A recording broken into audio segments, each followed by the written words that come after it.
Hi, my name is Dan Horner. Today I'm at the shop of my good friend and next door neighbor, Tony Bonnici. He built a shop fixture which I thought was really nice and very good idea. So we have decided to share that with you today. Now Tony is usually on that side of the camera and I'm on this side of the camera, but today we're going to switch and I'm going to be the cameraman and Tony is going to show you what he's got.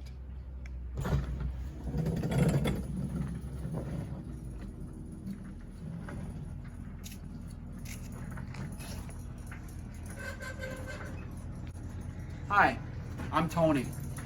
Welcome to my humble shop. Come on in. As you can see, I've got a couple of old tables here I'm using as work surfaces, old file cabinets, and these cupboards we found with the house when we moved in 15 years ago. So they work great as a workbench and more storage.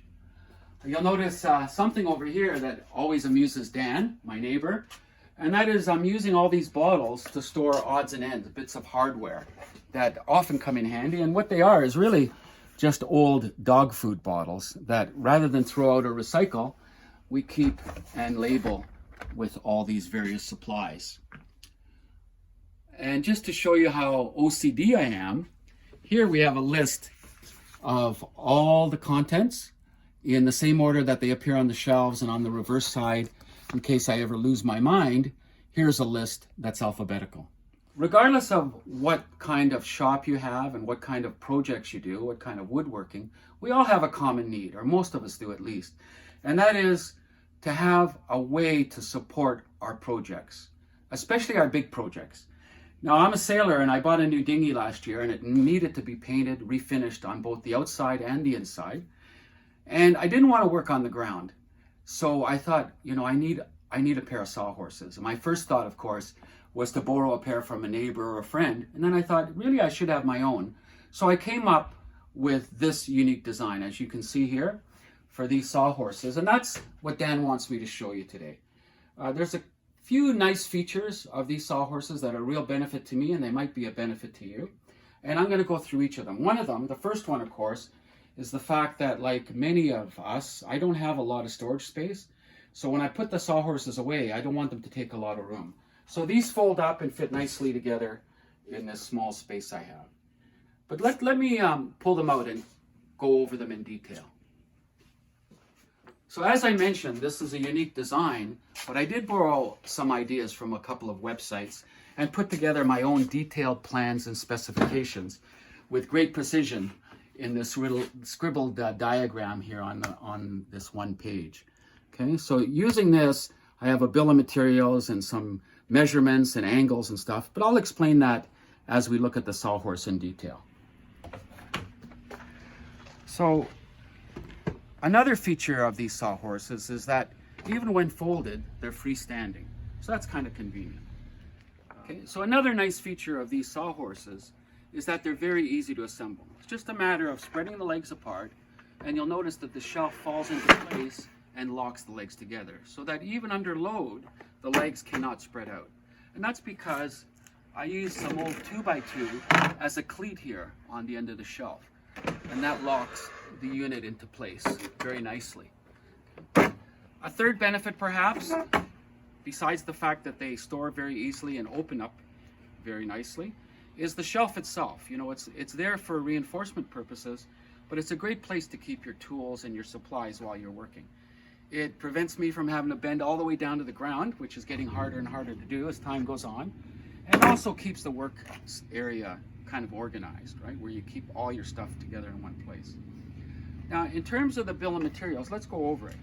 And what I'm going to list here applies to both. Okay, so I'm going to give you one bill of materials with supplies that will build two sawhorses. Okay? So you'll notice that the construction is 2x4s. I bought 5 8-foot pieces of 2x4. The top rail is 5 feet across. You notice it's cut at a bit of a bevel. I mean, that's not just for aesthetic purposes, it's because that 30-degree angle is the same angle I used on the legs, so it gives me just that little bit of extra length that I needed, okay, for the height that I wanted. So 5 8-foot pieces of 2x4 that does the rail and the 4 legs. I managed to get all the plywood out of one 4x4 sheet of 3/4 inch. So that's half a regular sheet of plywood. We got that for a very good price. With that plywood, I was able not only to build the shelf, but to build the reinforcement on both sides. You see a little piece here, so that catches the shelf, of course, right? Gives it a landing place. And on this side, whatever was left over, I attached to the legs to give it some real strength and prevent racking. In addition to the lumber, you'll notice that there are 4 pairs of hinges. And these are just regular door hinges I had kicking around in one of those jars. But even if you had to go to the hardware store to buy them, they're fairly inexpensive. Right? So there's a pair here on the shelf attached to the leg, and then of course a pair of hinges on each pair of legs so that they can fold in and out. In addition to that, you'll notice that there's a number of wood screws. I didn't want to depend strictly on wood screws for the shelf, especially since the weight is bearing down. So I used just an old bolt instead of a screw in place of one screw on each of these hinges here. In addition, I also had some pads. I put together some pads on the bottom of the legs, and this is just leftover vinyl tile that I put in my hallway and kitchen downstairs. So just that leftover I attached there and drilled it into place. That prevents it from skidding and also keeps the lumber from wearing out. And finally, in terms of the mill materials, the last thing is this rubber I have on top, right? So it gives a bit of cushion for whatever project you have sitting on your sawhorses, and a bit of friction so it doesn't slip off quite as easily. Where I got this actually, this is really just a piece of conveyor belt. Here's another piece right here. And this I used to cover, as you can see over here, to cover my outside porch and stairs. So with what I had left over, I had no problem putting up on top. So just to review, I think that's all the materials we've got for to build both of the sawhorses. 5 8-foot pieces of 2x4, a half sheet of 3/4 inch plywood, so that's 4 feet by 4 feet. We have 4 pairs of hinges, of door hinges, so 8 hinges altogether, 4 for each sawhorse.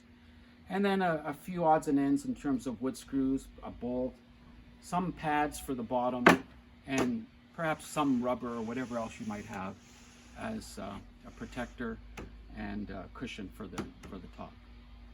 Now, if you have any questions, I'm happy to answer them. You can send me an email at the address at the end of this video.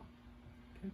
So the final benefit perhaps of this sawhorse is the fact that they're very easy to put away. You just lean the sawhorse over, grab the cleat and pull it up, and the legs will fall together. And the cleat also serves as a handy handle for carrying the sawhorse. Well, thanks very much for your attention and for visiting my workshop. Bye for now.